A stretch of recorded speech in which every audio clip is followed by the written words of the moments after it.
Hey guys, welcome back to another video on this channel, and this is episode number 49. We are one behind the milestone of 50, so that's very exciting, and thank you all for being a part of this journey. Apologies for the lack of videos throughout the week. I've actually had to work on other stuff, obviously not related to this channel, but nonetheless I am back. By the way guys, the context of this painting, it's not just a random baby in a superhero outfit. Jay had a client who requested a painting for his niece's nephew, I think it's a boy, looks like a boy. And yeah, so he's just incorporated his niece's nephew's face into Spider-Man. So that explains the random kid in the painting. Alright guys, today I've got 4 topics. Am I the asshole? Life pro tips, relationship advice, and another am I the asshole? So I'm going to start first with am I the asshole? Am I the asshole? Friend is always late, so we give her an earlier time.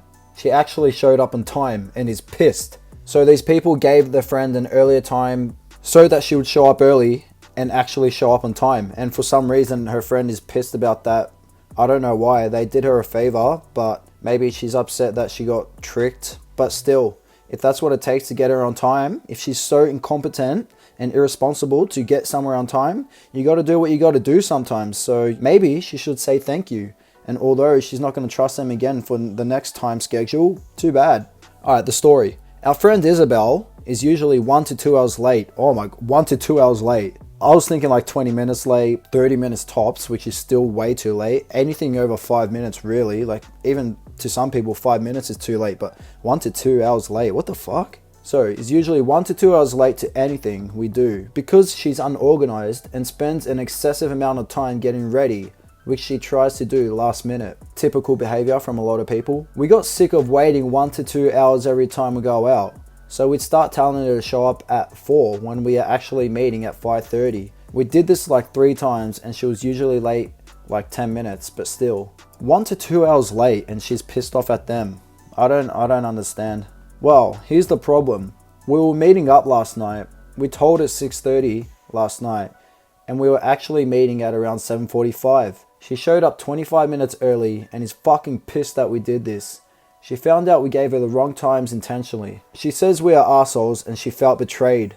I told her it's her own fault for being hours late consistently and it was the only way we'd get her on time. Well yeah, you're definitely not the asshole. She's the asshole for putting you in that position for being 1 to 2 hours late, because that's just, well, in a workplace, downright unprofessional. But even with friendship standards, it's still like selfish and disrespectful to show up 1 to 2 hours late. If it was a legitimate excuse, fair enough. But if it's just because she's leaving it to the last minute, well, she needs a good little kick up the bottom, and, you know, that's what it takes to get her on time, then fucking hell. Apparently being late, it's not actually a personality trait. It can be related to a brain chemistry or structure issue, which is what I just read. It can happen to people, but still, doesn't give anyone an excuse, you know. Just get there on time, not that fucking hard. Okay, I'm gonna switch to life pro tip, which is basically a pro tip for life. Okay, this one's a pretty good one, I found.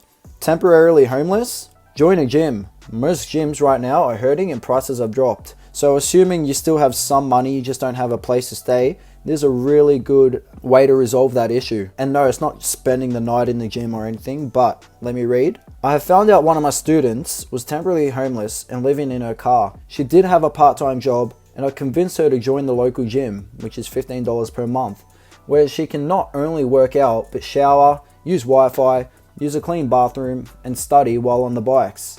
I also hooked her up with the college pantry, as well as other pantries in the area. She graduated top of her class, and to this day I still get letters of the utmost appreciation from her. Luckily, her homelessness only lasted 3 months. Yeah, so that's actually a really good strategy. And you get to work out too. I don't think if you spend an excessive amount of time in the gym, the staff will kick you out. Like if you make it obvious and you're just napping and sitting at a table for 5 hours, they're probably gonna suspect something. But people can have up to a 2-3 hour workout. That's not too excessive. So while you're there, get your showering done, study on the bikes or treadmill, whatever. Use the Wi-Fi, do all your emails, etc. Yeah, it's actually a pretty good way to work around the issue of homelessness. So just keep that in mind if you're ever in that unfortunate situation, and take advantage of the facilities and equipment at your local gyms. All right, here's a relationship advice. And everyone knows I'm the worst at giving relationship advice because, you know, I've been in one relationship, and you know what? I don't think anyone's good at relationship advice, because if you've been in 5 relationships, obviously you're not in any place to give advice, because obviously you suck at relationships. So, you know what? We all suck. My advice, take it or leave it. And here it is.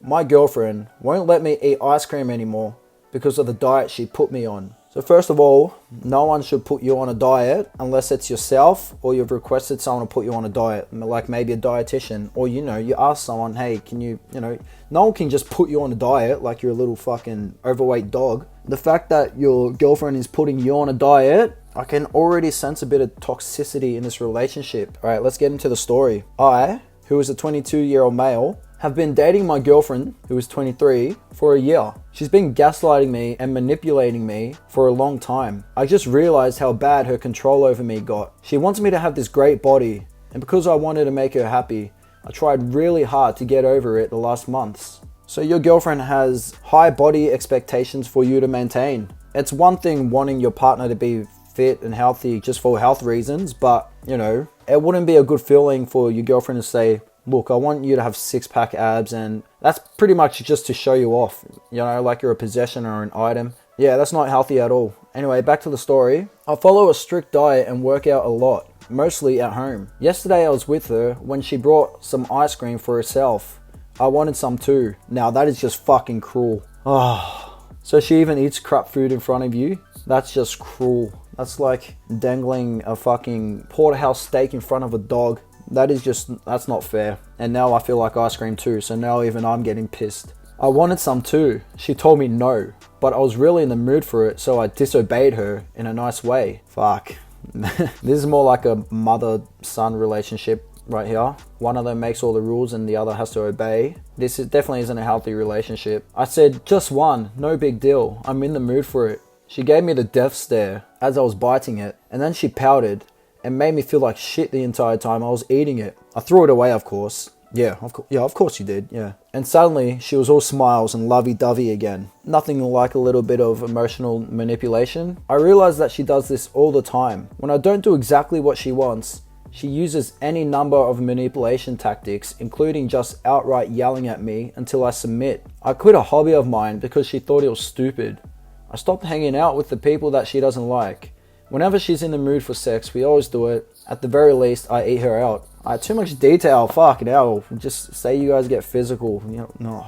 At the very least detail, I eat her asshole. But if I'm ever in the mood when she isn't, she just yells at me and calls me an asshole for asking, etc. Man, you really need to grow some balls. That could be a bit unfair. I don't know. Maybe you're desperate and naturally a submissive person. I don't know, but look, at least you realize that she's gaslighting you and manipulating you, so that's a start. Now the hard part is getting out of it. I don't know when it got this way, but I see how it is now. That's what happens. You always submit to someone, then they're gonna become the dominating partner, and that's even like with an animal. Like, there's this guy on YouTube who raised lions and a whole family of lions, and he has to become the dominating one, otherwise he's going to get eaten by the lions. The lions submit to him because he showed them that it's not okay to get physical or dominate him. So that's just a little analogy I'm using. Obviously that's very different circumstances, a human and a wild animal, but still it has to be give and take from both sides of the party for the relationship to be healthy. I have to change this relationship because I don't want to live like this. But I love her so much, and I really do want to keep her. I need some advice on how to be more assertive without driving her away. She expects a lot from me, and I want to be the good boyfriend, but I still want my own life, you know? Any advice? Yeah, well, you just have to sit her down, say from now on, it's give or take, you know? Otherwise, I'm sorry, you're just going to have to leave and get a new missus. And if you want to keep living your life this way, then stay with her. I don't think it's going to change. I think that's just in her personality, the toxic and manipulative behavior. Probably something she can't change without spending a good amount of money on therapy. As I said earlier, there's one thing about being healthy and fit and, you know, in relatively good shape, but, you know, her demands and expectations are not healthy for a boyfriend and girlfriend. So yeah, my advice, leave her. Most of these relationship advice, I always end up leaving her, leave him, leave her, put an end to it. It's just controlling behavior, and nobody has time for that, and no one can have a happy relationship if there's that aspect involved. So leave her. Okay guys, that'll just about do it. I was going to read one more Am I the Asshole, but it will go for too long, and this is a really long story, so I'll probably just leave it for next time. I appreciate all the feedback and support you guys are giving us. As usual, the top 5 comments regarding the topics of this video will be featured at the end of the next video, so please do get commenting. I read them all 3 of them, so get commenting. Alright, I'll be back in another video. Have a good night, day, weekend, day, I already said that, morning, whatever the fuck it is for you. I don't care. I just want you to have a good time for me. So, having said that, peace.